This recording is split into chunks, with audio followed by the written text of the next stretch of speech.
إله إلا الله الله الله محمد رسول الله يا مولانا لا إله إلا الله الله الله محمد رسول الله يا مولانا. بسم الله الرحمن الرحيم. الحمد لله رب العالمين والصلاة والسلام على أشرف الأنبياء والمرسلين سيدنا ومولانا وحبيبنا وشفيعنا محمد صادق الأمين رحمة للعالمين وعلى آله وصحبه سلم تسليما كثيرا أجمعين.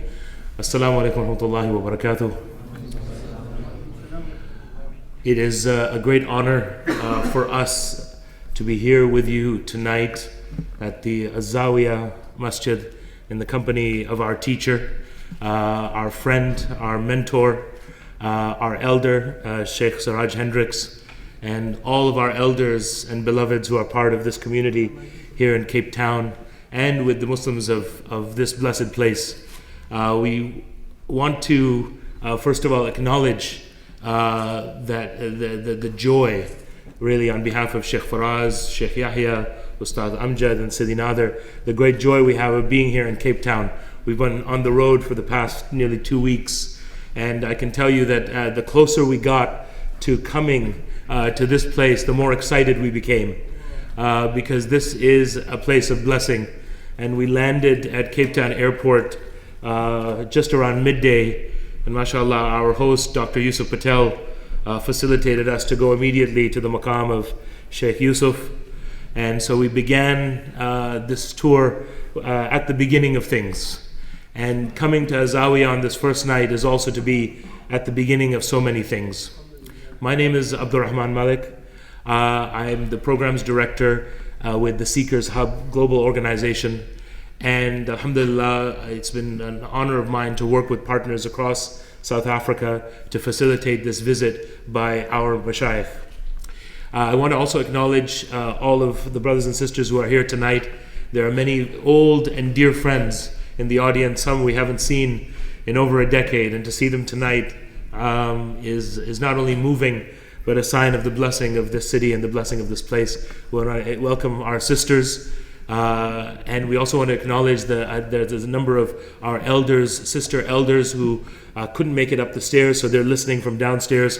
So I want them to know that we know that you're there, and we'll make sure that everything is properly broadcast to you so you can join in the program. Before we introduce the topic, which tonight is called Spreading Light, why the world so desperately needs the Muhammadan prophetic character today. Without any further ado, I want our teacher and our mentor, Shaykh Seraj Hendricks, to begin and place our hearts in the right place to receive and to give Shaykh Seraj.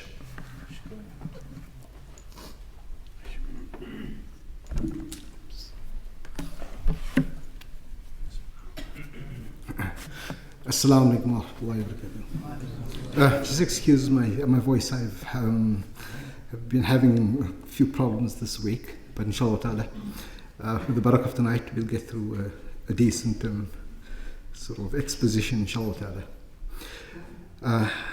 Without much ado, inshallah ta'ala, a'udhu billahi minash shaitanir rajim, bismillahir rahmanir rahim. Alhamdulillahi rabbil alameen, wassalatu wassalamu ala ashrafil mursalin. سيدنا ونبينا وحبيبنا ومولانا محمد صلى الله عليه وسلم وعلى آله وصحبه وبارك وسلم. اللهم لا علم لنا إلا ما علمتنا إنك أنت العليم الحكيم. What I propose to do tonight is a number of my readings from Abu Zahra and a number of other works that have inspired me in different directions, particularly civilizational studies. Is the fact of the sad fact, I think, that so many of our Muslims they live in a kind of prison of reductionism when it comes to our deen, number one. You know, we are so focused on the juz'iyat, the small things and stuff like that. This is halal, that's haram. That we entirely lose sight of the fact that Islam is a complete civilization. And that at the heart of this civilization is Muhammad sallallahu alayhi wa sallam, as the vehicle and as the channel of divine wahi from Allah Ta'ala. But so how do we realize this? In Ghazali, in his epistemology of knowledge, I won't go through that paradigm. The first thing he says, most important thing in terms of what we have to learn, of course, is Tawheed. The other thing, the next thing on his list is Ilm al-Nubuwah. And unfortunately, that's not exactly Seerah. And unfortunately, many of us, we do not know Muhammad sallallahu alaihi wasallam. We learn about his historical activities. He was here that day, they went into battle, Ghazwa here, and etc., skirmish there, and so on and so forth. But what did this man come with? You know, it's far more important for me to know and take the lessons out of maybe what happened at the Battle of Badr, what happened at Uhud, etc., etc. What did this man didn't come to fight people at Uhud. He didn't even come to fight people at the Battle of Badr, for example, okay? He came with a message, with a risala. And he came with a life and world-transforming risala. And we need to look at the attributes that went into this. And I will try to list them for you. I think amongst the most important attributes that inform the idea of Islamic civilization, Islamic culture and living. And that all through the nur of Muhammad sallallahu alaihi wasallam. And I will tell you why I say nur, okay, of Muhammad sallallahu alaihi wasallam. The first step, one of the first steps we need to take, people, it is to take that step out of victimhood, out of this ghettoized thinking of ours and experience of ours, into the broader world. With confidence, because we've got so much to share, and not to become disillusioned by the fact that we are being, misrepresented by the media, misrepresented by that and the other. We should not give up. لا تقنطوا من رحمة الله ومن يقنط من رحمة الله فهؤلاء الضالون, for they are the ضالون. Okay? Do not despair of the rahmah of Allah Ta'ala. And if you do despair, you are of those who have gone astray. No matter how difficult your circumstances are, whether it's in jihad, whether it's in warfare, whether it's at home, domestically, whether it's at work, لا تقنطوا من رحمة الله. Don't despair of the rahmah of Allah Ta'ala. And that is important. Extremely important. And I must say, in vindication of that, the 20th century has been a tremendous challenge for us. In terms of all sorts of firqas, all sorts of groupings, all sorts of structurally violent ideas, I would say, that emerged in the name of Islam, similar to even our apartheid laws, for example, which is basically a structurally violent system. Okay? As Muslims, we cannot sink to that level. We cannot engage that paradigm. We cannot sink to that level of victimhood and vengeance.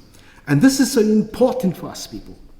And these are the values that Muhammad sallallahu alayhi wa sallam came with, and to impart forever and permanently until the day of Qiyamah to us, as not just as Muslims, but as humanity. And that is so important about this risala. We're not proselytizing missionaries and stuff like that. La ikraha fi ddin. But I'll mention that ayah later on. I have about 10 to 11 points I would just like to focus on in terms of what points extrapolated from the Quran and from the Hadith to foreground the universals of Islam. A lot depends on the lens through which we look, people. And a lot, even more, depends on the framework within which we work. That framework can be as small as the smallest little window in there, and it can be as large as the largest window, which gives you a panoramic vision of things in front of you. And yet we reject that vision. We reject that window and that vision, and we are contented to say that little dark corner peeping out of a lattice 2 by 2 millimeter window. And all we see is, murkiness and all sorts of darkness. This is a problem. I will mention 10 very quickly, it won't be long, that I've done before to you, just to try to conscientize ourselves to these things and to create an awareness within ourselves of this great message of Islam. And Muhammad Sallallahu Alaihi Wasallam was the vehicle. He was the vehicle. We need to know how do we interface with non-Muslims? How do we interface with others? Even in our time now with gender, for example, it's become a major issue amongst our Muslim men and women.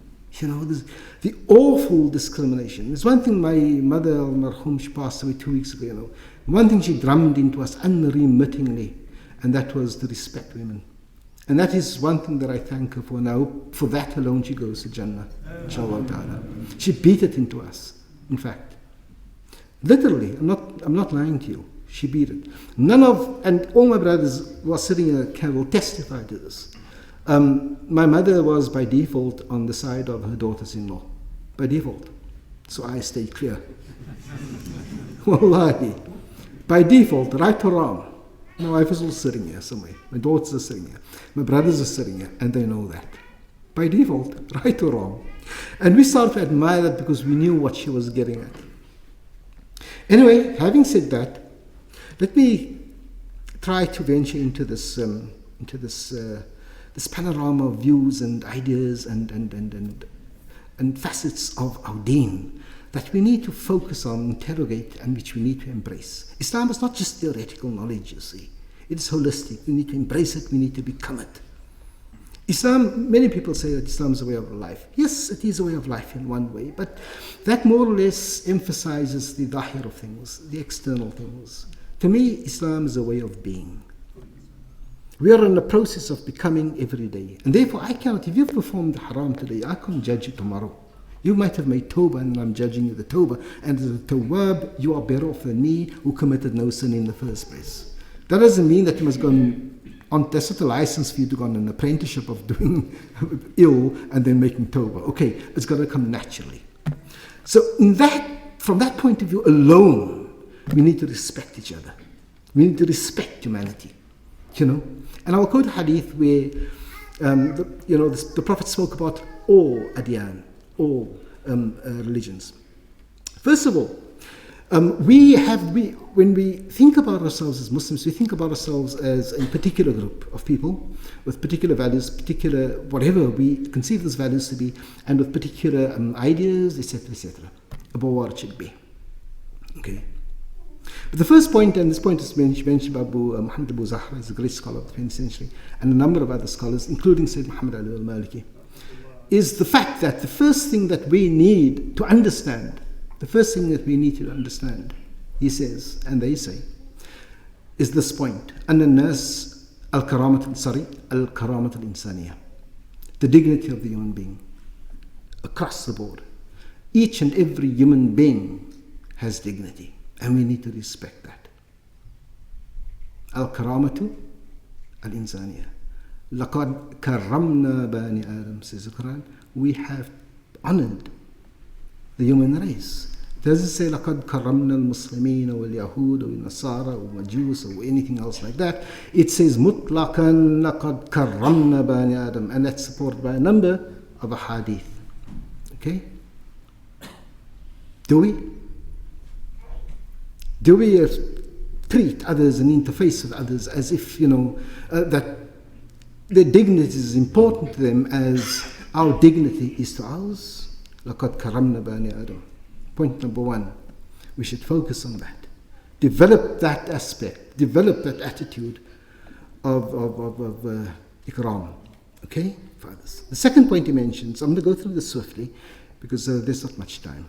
But I just want to drop some of these into your laps and interrogate them, think about them, do whatever you do, okay? I don't have a monopoly of this sort of knowledge, but just I'm sharing what our great ulama have thought about and which we have relegated to the dustbin of history in some firqastery with disastrous consequences like we see today. The second one, he says, the second one that has been said by many of them, the second one is أن الناس جميعا أمة واحدة. That the entire world population is one ummah. In fact, we have a common origin. And where do we say that? We recite all these in the khutbahs of the nikahs and so on, and yet we take so little note. Allah Ta'ala says, Ya ayyuhan nas ittaqu rabbakum alladhi khalaqakum min what? نفس واحدة وخلق منها زوجها وبث منهما رجالا كثيرا ونساء واتقوا الله الذي تساءلون به والأرحام إن الله كان عليكم رقيبا. Okay, what Allah Ta'ala says, Ya ayyuhan nas, ittaqu, be conscious, intensely conscious of your Rabb. Ittaqu rabbakum alladhi, who created you from a single male and female, from a single essence. From a single essence. And وَبَثَّ مِنْهُمَا رِجَالًا, and from them twain, people were spread in their multitudes, for example. However we interpret that, I'm not going to go into the interpretations of that. But that is the Quranic discourse on the beginning of humanity. And it goes on to say, وَاتَّقُوا الَّذِي يَتَسَاءَلُونَ بِهِ. And so have taqwa in Allah Ta'ala, about whom you ask so many questions. You know? Wal arham, and the wombs that bore you, the women. Wal arham.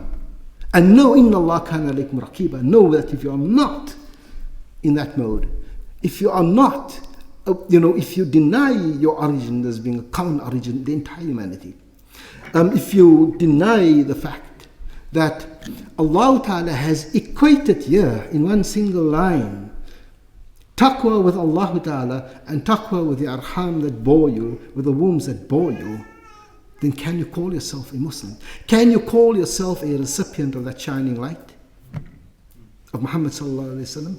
Can we? And these are the things we have to interrogate, not in a negative sense, people, but productively, with hope. A Muslim is bayna raja' wal khawf, with hope.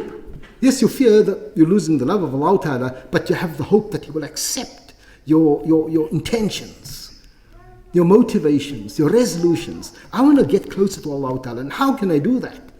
I can only do that on earth here, in this earthly sajjan of ours. I can't do it on anywhere else. So we have to look at what we can do here. This is the Darul Bala. This is the world. This is the place of testing. And here we will be tested. Okay? That's important. Another feature, apart from that, we need to understand that. And there is a beautiful hadith, two hadith in fact, that makes a tremendous statement on that fact. There was a Sahabi, let me just digress slightly, it's not a digression, but I didn't intend to because I don't have so much time. What happened was that the Sahabi, and they were not yet fully educated on a number of issues. It happened to them too. And it's good that they made mistakes. They made racist comments and so on, and stuff like that. He insulted a young man by calling this man, Ya Ibn Sauda. Oh, you son of a black woman. It came to the ears of the Prophet, and he said, Wallahi laqad taffal kayl, laqad taffal kayl, laqad taffal kayl. He was mad about that.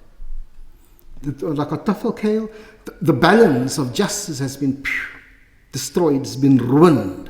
The scales of justice is in jeopardy. If this is the way you address your fellow human being and insulting a person because of an accident, whatever he felt about black people, then the scales of you will destroy. In other words, you will destroy the very social fabric of Islam, of this, the unity of Muslims. And then goes on to this famous saying, لَيْسَ لِإِبْنِ بَيْضَى فَضْلٌ عَلَى إِبْنِ السَّوْدَى.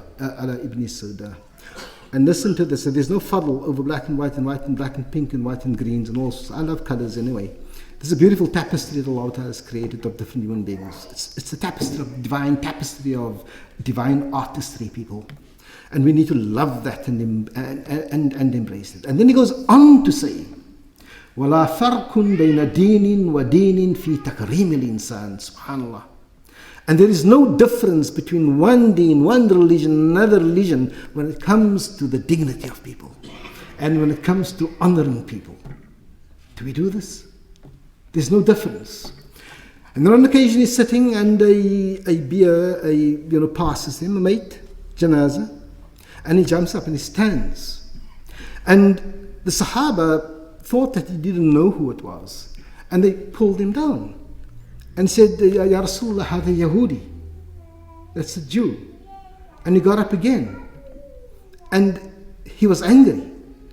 And the only thing he said to them, and they left him alone after that, he said, Alaysat binafasin? Is that not the soul that is passing us?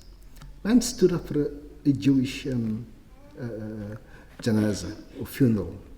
This is Muhammad sallallahu alaihi wasallam, people, and this is what endeared people to him. He was not a fanatic.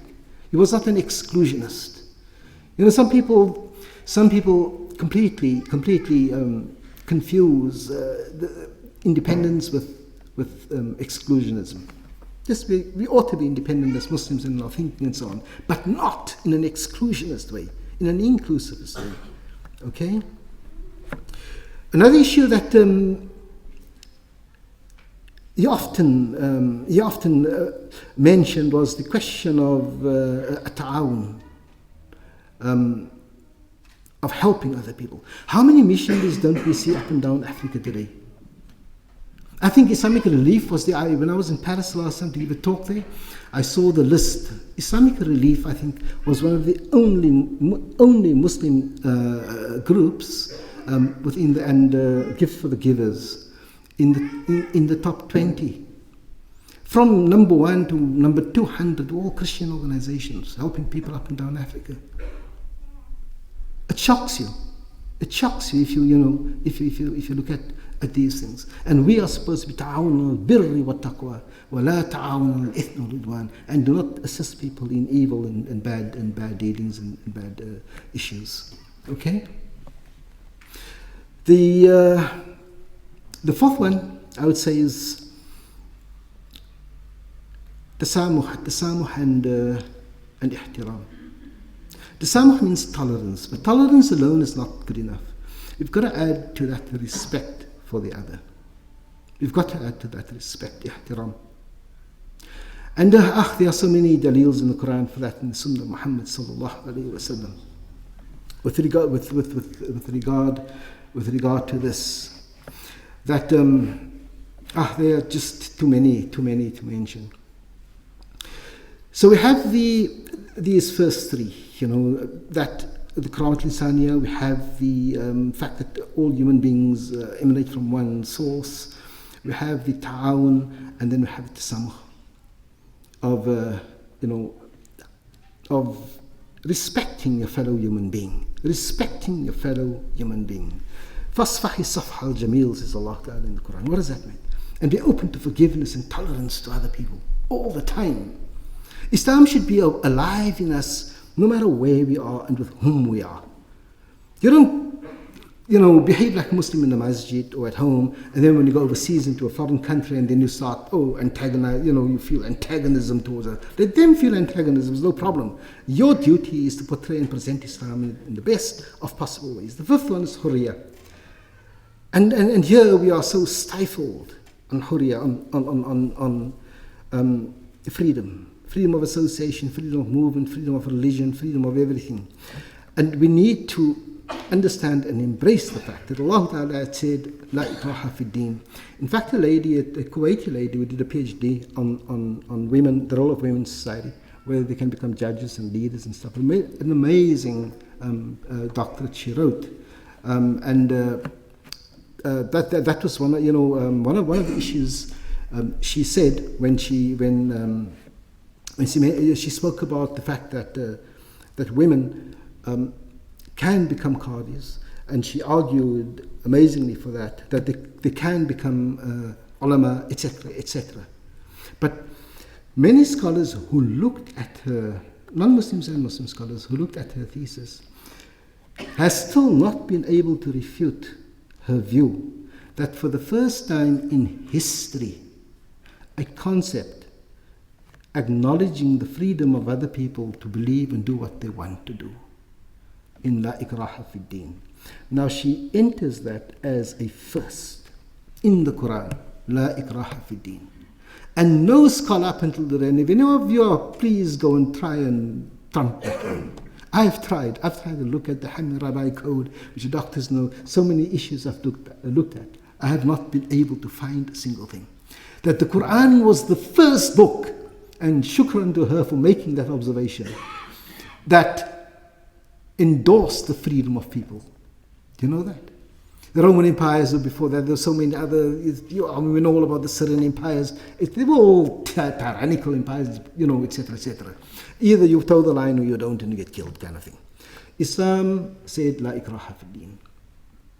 Allah Ta'ala says elsewhere, وَلَوْ شَاءَ رَبُّكَ لَآمَنَ مَنْ فِي الْأَرْضِ لَآمَنَ مَنْ فِي الْأَرْضِ كُلُّهُمْ جَمِيعًا أَفَأَنْتَ تُكْرِهُ النَّاسَ حَتَّى يَكُونَ مُؤْمِنِينَ. This is Allah Ta'ala telling Muhammad Sallallahu Alaihi Wasallam, وَلَوْ شَاءَ, if it were the will of Allah Ta'ala, then He would have willed that each one of us believe on this entire planet and throughout history. But I haven't. So do you, Muhammad, want to force people into belief? So who are we? He's a Mubashir, he's a Mundir, and all these things. That was the approach of Muhammad Sallallahu Alaihi Wasallam, people. أَفَأَنْتَ تُكْرِهُ النَّاسِ. How can you? Because he started to despair. Not despair, but he started to frustration that sets in. And that is that ayah was revealed. أَفَأَنْتَ تُكْرِهُ النَّاسَ. Are we like that? Next one is Fadila, which is moral excellence. And there are, so many issues within the idea of moral excellence, of Fadila, that we need to take note of. And to enrich ourselves with the concept of Fadila, which means moral excellence. And where is Fadila mostly tested? And this is so beautiful about the Quran and about other hadith. It tests Fadila. It comes out when you are under pressure. Not when I'm living a lovely life and going around things and doing things and I'm happy, I'm well off, I'm getting a nice salary and, I'm building a nice house and everything is sort of hunky-dory or everything is going fine. No, you're not being tested there. You're just going with the flow kind of thing. You are tested when you're tested with challenges. And the two places where Allah Ta'ala reminds us of Fadila, it's in jihad and in what? And in talaq. Those two areas. I've sat with talaq cases for 25 years of my life, people. And it's nasty. Is it not so? It's terrible, it's difficult. In jihad, Allah Ta'ala says, وَقَاتِلُوا فِي سَبِيلِ اللَّهِ الَّذِينَ يُقَاتِلُونَكُمْ وَلَا تَعْتَدُوا إِنَّ اللَّهَ لَا يُحِبُّ الْمُعْتَدِينَ. That's Allah. You go out in jihad, that's the first, I believe, the first one revealed in jihad. You go out in jihad, and if you fight in the way of Allah Ta'ala, those who fight you, those who instigate the fight, then fight them. But do not transgress your boundaries by killing women, by killing children, these all the tafsirs of these things, by imprisoning them. But if they rape your children and your captives and the women, and you can't rape their captives. We can't do it. If they burn them, we can't burn their captives. We can't do that. لا تعتدوا. Do not step over lines. What does the Quran say about talaq? الطلاق مرتان فإمساك بمعروف أو تسريح بإحسان. I've seen this 3 times probably my entire life. I'm not commenting on the people, please. It's a difficult situation because the Quran is a moral challenge for all of us. That if in a talaq case, it's terrible, it's difficult. Okay, 2 people feuding and fighting and stuff like that. But the Quran tells us talaq is twice and the 3rd time it's buying kind of thing. Okay. But if you choose to separate, then separate with ihsan, with kindness, which is close to fadila. And if you want to make up, if you want to salvage your marriage, then do so with ma'aruf, also with kindness. So if you want to put both ways, if you want to part with kindness and dignity, and if you stay together, then make that resolution that you will live together in dignity, with fadila, with ihsan and ma'aruf. You can see where Allah Ta'ala tests us. The Quran is a moral challenge for us people. Number 7 is adala. Adala is the 3rd most used word in the Quran. And Allah Ta'ala tells us, لا يجرمنكم شنآن قوم لا تعدلوا اعدلوا هو أقرب للتقوى. Do not allow the hatred, and this is so often today, do not allow the hatred of other people to cause you to swerve from justice. Be just, for that is closer to taqwa. Do you know how difficult that is? The taqwa. Even if they are unjust. وَإِن يُرِيدُوا يَخْدَعُوكَ فَإِنَّ حَسْبُكَ اللَّهُ. Even if you trust them and they deceive you, then know that Allah is your hasb, is sufficient for you. Subhanallah.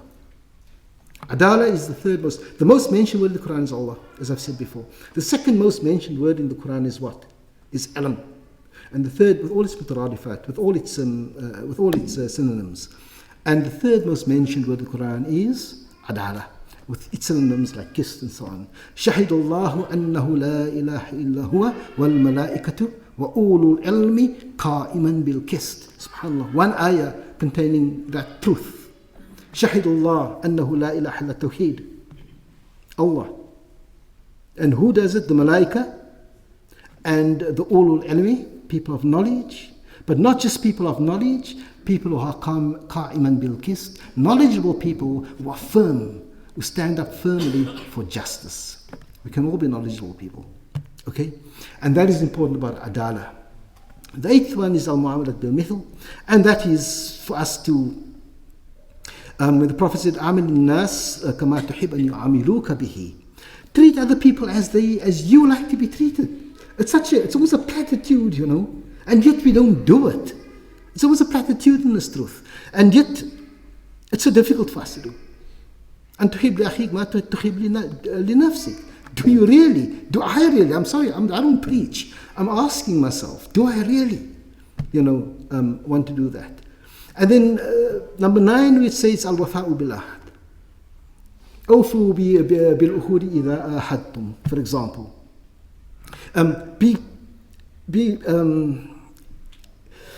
be faithful, I would say, to your promises and your contracts if you engage in contracts, which is important. For you to sign a contract with a person based on a money contract, whatever it is, a business contract, and that man deceives you, how do you feel? You feel destroyed. And I know people, so many people have gone through this, men and women. You have vested your complete confidence in that person, and you go 50%, 50, whatever it is. Even if you go 20%, he goes 80%, you will still feel it if you are deceived in that. It destroys people. It sometimes destroys brothers, people who go into partnerships and stuff like that. These are the things we need to be careful about. And the last one is al-mawadda wa man'u fasad. I'll end on that. Love between ourselves, and to prevent and prohibit any evil that we might encounter. Mawadda mahabba is one of the most important qualities. Allah Ta'ala tells Jala bainakum mahabba mawadda wa rahma. Between males and females, it's mawadda and rahma that has been placed between you. Mawadda is intense form of love, and rahma is mercy. Mercy is another one that is an overarching virtue that embraces all of these other aspects of our living in the light of Muhammad sallallahu alaihi wasallam. People knowing that the shurut of the nikah, the ahkam, all of these things, what you need to do on that particular day, it's not going to make you nikah. It's validating it in the eyes of the Sharia, and that you mutually have declared your responsibility towards each other. But it doesn't make you nikah, people. It's mawadda and rahmah and love and trust that makes it. When we ask, Allahumma inna nas'aluka an tulqiya bayna hadayni al-rusayni ulfatan wa mahabba. That's the prophetic hadith. When you make dua, oh Allah Ta'ala, you don't say, oh Allah Ta'ala, let them observe this, oh Allah Ta'ala, they've married with 2 witnesses and they've fulfilled all the conditions. You don't speak about that after the nikah. You speak about those essential ingredients. And what is it? That's the prophetic dua. Allahumma ij'al bayna hadha al-rusayni ulfatan wa mahabba. Ulfa is love, intimacy, mahabba is love. That is what he asked Allah Ta'ala to place between these people. And these are all the moral challenges of us as Muslims. And the Quran says, what does this all got to do with the Quran? And I'll end off on this, people. They were asked, Sayyidina Aisha radiallahu ta'ala, how do you find the character of the Prophet in a daily living? And she gave a very simple answer. She said, Kana khuluquhu al-Quran. And everything we have mentioned here are all in the Quran. So it is our duty to try to connect with these virtuous people and to try to illuminate our own lives through that prophetic example. وَقَدْ جَاءَكُم مِّنَ اللَّهِ نُورٌ وَكِتَابٌ مُبِينٌ. And from Allah Ta'ala has come to you a nur and a book fully clarified. Many of the scholars, if not most of the scholars, of the view that the nur referred to there is the Nur Muhammadiyah. And that is only a part of that great nur of Muhammad sallallahu alaihi wasallam in all his facets as a Nabi, the Nabi al-Rahmah. Innama ana rahmatun muhdat, he said. I am a guided Rahmah. And it is for us to try to follow in those guided steps. To try our best. Yes, we can veer and off and on and off and on, but the intention, innamal a'malu binniyat, our intention should be resolute. Let us try to walk in the footsteps of this man. We can't fully walk in his footsteps, but just walking in some of his footsteps will get us a long way to the ideal of being mu'mineen and of being people and Muslims who are illuminated with the light of Muhammad sallallahu alaihi wasallam. And his light is manifested in all his practical activities and manifested in all the virtues that he made known to humanity and which we can share not only today but in 10,000 years from now. Wallahu ta'ala alam bisawab. I think I spoke a bit too long, but anyway, inshallah ta'ala. Shukran for listening. Wallahu ta'ala alam bisawab. Jazakallahu khairan, Shaykh Seraj. Listening to Shaykh Seraj, I realize why we miss him so much. A few years ago, I had the opportunity to travel with Shaykh Seraj to Indonesia. It was his first trip there to make the circle whole, to reconnect this place to the lands from which Islam came to this place. And I'm always struck when Shaykh Seraj speaks by the comprehensiveness of his message and the generosity of heart and the practicality of what he gives us. And that's what he's given us tonight, a manifesto, a clear calling, and as he said, the moral challenge that in this time, in this age when we are faced by so many challenges, to place in front of us a clear call of action which each and every one of us can take is absolutely magnificent. Jazakallahu khairan, Shaykh Seraj.